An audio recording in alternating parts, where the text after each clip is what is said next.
మార్చి 12న YSR party చేపట్టే యువత పోరుకు తరలిరండి వైఎస్ఆర్సీపీ నేతలు.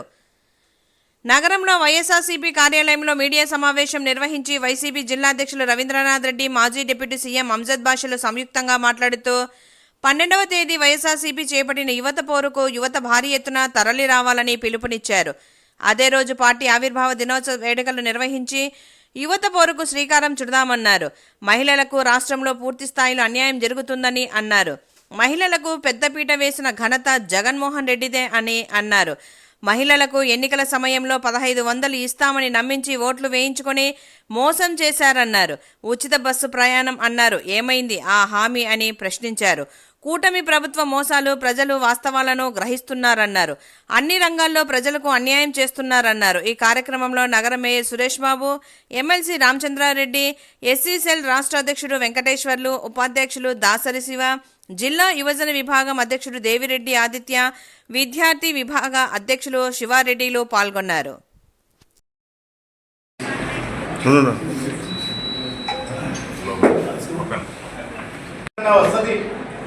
చొక్కా పట్టుకునే కార్యక్రమం తప్పకుండా జరుగుతుంది. ఎందుకంటే చాలా నారా లోకేష్ గారు అయితేనేమి పెట్టేటన్ని క్యాలిక్యులేట్ చేసేసి మేము పెట్టడం జరిగింది. ఖచ్చితంగా ఇవన్నీ ఇస్తాం, ఒకవేళ ఇవ్వకపోతే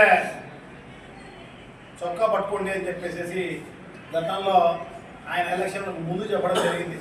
ఖచ్చితంగా ఆ రోజు వస్తుంది. ఎలా ఇప్పుడు పోలీస్ పహారాలో మీరు ఉన్నారు కాబట్టి, పోలీసుల బందోబస్తుల్లో మీరున్నారు కాబట్టి బయటకు వస్తే అది అవుపించలేదేమో, కానీ ఖచ్చితంగా భవిష్యత్తులో రాబోయే రోజుల్లో ఖచ్చితంగా వచ్చే కార్యక్రమం జరుగుతుంది. సో తప్పకుండా గతంలో రైతులకు సంబంధించి అయితేనేమి, చేసిన ఉద్యమం అయితేనేమి, వైఎస్ఆర్ కాంగ్రెస్ పార్టీ ఒక ప్రతిపక్ష పార్టీగా ఖచ్చితంగా ప్రజలకు ప్రభుత్వ దృష్టికి తీసుకుపోయే కార్యక్రమం తప్పకుండా చేస్తాం. ఏ సమస్య అయినా కూడా ఇవి కూడా అమలు చేసేదానికి అన్ని రకాలైన ఉద్యమాలు భవిష్యత్తులో చేసే కార్యక్రమం చేస్తారు. మేనిఫెస్టోలో చెప్పినట్టు అమలు చేయమని చెప్పేసి. సో ఎక్కడ ఏం జరిగినా కూడా, ఎక్కడ ప్రజలకు అన్యాయం జరిగినా, ఎక్కడ ఈ రాష్ట్రానికి అన్యాయం జరిగినా ఖచ్చితంగా వైఎస్ఆర్ కాంగ్రెస్ పార్టీ ముందుండి ప్రజా ఉద్యమాలు చేస్తుందని చెప్పి తెలియజేసుకుంటూ, సో అదే కాకుండా గతంలో రైతులకు సంబంధించి మద్దతు ధర ఇవ్వలేదు అని చెప్పేసి చేసిన ఉద్యమంలో పెద్ద ఎత్తున రాష్ట్ర వ్యాప్తంగా కూడా పాల్గొన్నారు. సో ఈ జిల్లాలో కూడా పెద్ద ఎత్తున దాన్ని సక్సెస్ చేసిన కార్యక్రమం గతంలో ఉంది, వేలాది మంది పాల్గొని. సో అలాగే దానికి సంబంధించి విద్యుత్ బిల్లులు కూడా ట్రూ యాప్ ఛార్జెస్ అని చెప్పేసి కనీ విని ఎరగని విధంగా వాళ్ళ పైన భారం మోపిన ఈ ప్రభుత్వానికి బుద్ధి చెప్పే కార్యక్రమంలో భాగంగా చేసిన ఉద్యమంలో పెద్ద ఎత్తున ప్రజలందరూ కూడా పాల్గొన్న పరిస్థితి రాష్ట్ర వ్యాప్తంగా.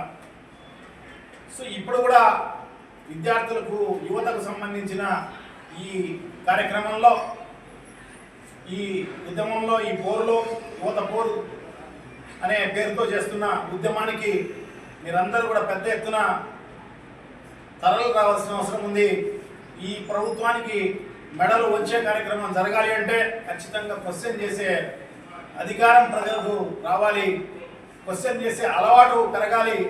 సో అందుకోసమే ఖచ్చితంగా అందరూ కూడా పాల్గొనాల్సిన అవసరం తప్పకుండా ఉంది అని చెప్పి తెలియజేసుకుంటూ, సో 10-10:30 గంటలకు ఈ ఆఫీస్ నుంచి 12వ తారీఖు పార్టీ ఆవిర్భావ దినోత్సవం అదే రోజు ఉంది. సో దాని తర్వాత ఇక్కడి నుంచి ఒక ర్యాలీగా బయలుదేరే కార్యక్రమం జరిగి ఈ ప్రభుత్వానికి ఒక డిమాండ్ నోటీస్ కలెక్టర్ ద్వారా పంపించే కార్యక్రమం చేయడం జరుగుతుంది అని చెప్పి తెలియజేసుకుంటూ, దానికి పెద్ద ఎత్తున అందరూ తరలి రావాల్సిందిగా అందరినీ కూడా కోరుకుంటూ సెలవు తీసుకుంటున్నాను. థ్యాంక్ యూ, నమస్కారం. ముందుగా రాష్ట్రంలోని మహిళా లోకానికి మహిళా దినోత్సవ శుభాకాంక్షలు తెలియజేసుకుంటున్నాను. మరి అదే కాకుండా ఈ నెల 12వ తేదీ వైఎస్ఆర్ కాంగ్రెస్ పార్టీ ఆధ్వర్యంలో రాష్ట్ర వ్యాప్తంగా యువత పోరు అనే కార్యక్రమం కూడా శ్రీకారం చుట్టబోతున్నాం.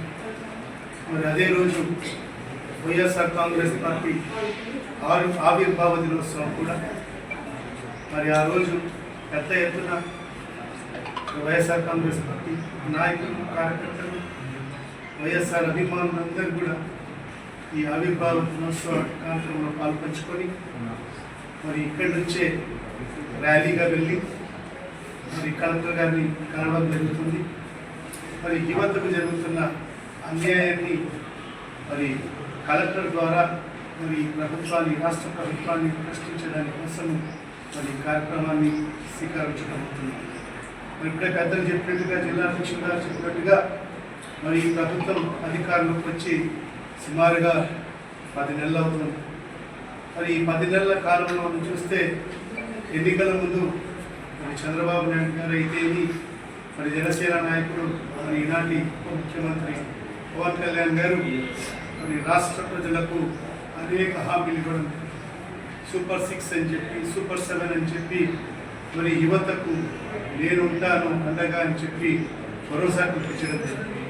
అదే కాకుండా మరి యువగలం అనే పేరుతో మరి నారా లోకేష్ బాబు గారు కూడా రాష్ట్ర వ్యాప్తంగా పర్యటన చేస్తూ నేను యువతకు అండగా ఉంటాను, యువతకు ఎక్కడ అన్యాయం జరిగేదానికి ఆస్కారం లేదని చెప్పి మరి ఆ రోజు లోకేష్ మాటిచ్చి మరి ఈరోజు చూస్తే యువతకు అన్ని రకాలుగా అన్యాయం జరుగుతున్న పరిస్థితి రాష్ట్రంలో కనిపిస్తుంది.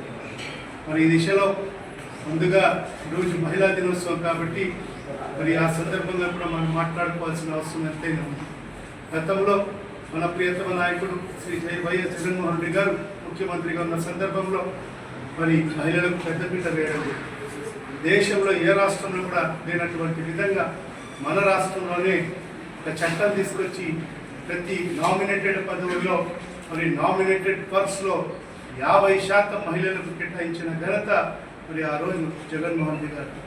మరి మీరు చూసుకోండి, ఆ 5 ఏళ్ల కాలంలో మరి ఏ నామినేటెడ్ పదవులు ఇచ్చినా కూడా మరి 50% పైబడి మహిళలకు పదవులు ఇచ్చిన ఘనత మరి జగన్మోహన్ రెడ్డి గారు దక్కుతుంది.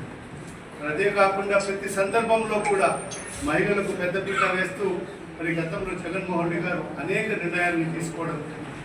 మరి ఈరోజు చూస్తే మరి ఈరోజు ఈ ప్రభుత్వం వచ్చిన తర్వాత, కూటమి ప్రభుత్వం వచ్చిన తర్వాత మహిళలకు పూర్తి స్థాయిలో అన్యాయం జరుగుతున్న పరిస్థితి మనం గమనిస్తున్నాం.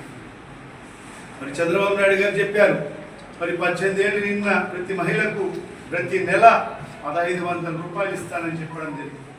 మరి 1 సంవత్సరం అయిపోయింది కదా, బడ్జెట్లో ఎక్కడ దాని నామరూపాలు లేవు.